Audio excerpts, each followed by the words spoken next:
सोचिए, एक इंसान अपने देश के लिए पीसफुली प्रोटेस्ट करता है और सरकार उसे इंटरनल पीस के हवाले देते हुए एनएसए के तहत में अरेस्ट कर लेती है और बिना किसी ट्रायल के 170 दिन जेल में रखने के बाद में लास्ट में ये बोल देता है कि भाई आपके अगेंस्ट में मुझे कोई सबूत नहीं मिला, फ्री हो, मैं आपको रिलीज करता हूँ। तो देश के नागरिक होने के नाते ऐसी केसेस में ना मुझे डर लगता है और आप लोगों को ना भी इसके बारे में सोचने की जरूरत है कि कल होके अगर मैं भी अपने हक के लिए आवाज उठाता हूँ, देश हित के लिए प्रोटेस्ट करता हूँ, तो क्या गारंटी है कि मेरी बात को सुनी जाएगी। ऐसा तो नहीं होगा कि मुझे भी इंटरनल पीस के हवाले देते हुए एनएसए के तहत में अरेस्ट कर लेगी और बिना किसी ट्रायल के 5 से 6 महीने जेल में रखने के बाद में लास्ट में ये बोल देगा कि भाई आपके अगेंस्ट में मुझे कोई सबूत नहीं मिला, फ्री हो, मैं आपको रिलीज करता हूँ। तो ऐसे हालात में ना एक सवाल बनता है कि अगर मैं एक गुनाहगार ही नहीं था तो मेरा गुजरा हुआ 170 दिन कौन लौटाएगा।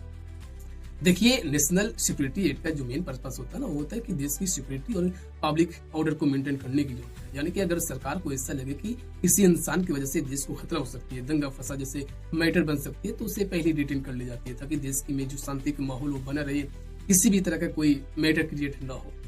इस तरह के लॉ को ना मैं फुल्ली सपोर्ट करता हूँ, बिकॉज इस तरह के लॉ देश में होनी बहुत जरूरी होती है देश की शांति को मेंटेन करने के लिए। इस तरह के लॉ को मैं रेस्पेक्ट करता हूँ। लेकिन यहाँ पे प्रॉब्लम तब खड़ी हो जाती है कि इतनी भी स्ट्रॉन्ग कानून को किसी इंसान की हक की आवाज को दबाने के लिए अगर इस्तेमाल करी जाती है ना, तब उस वक्त इस तरह के लॉ एक लॉ नहीं रहती है, बल्कि एक डेमोक्रेटिक एंटी की नीति को डाउन करने की वजह बन जाती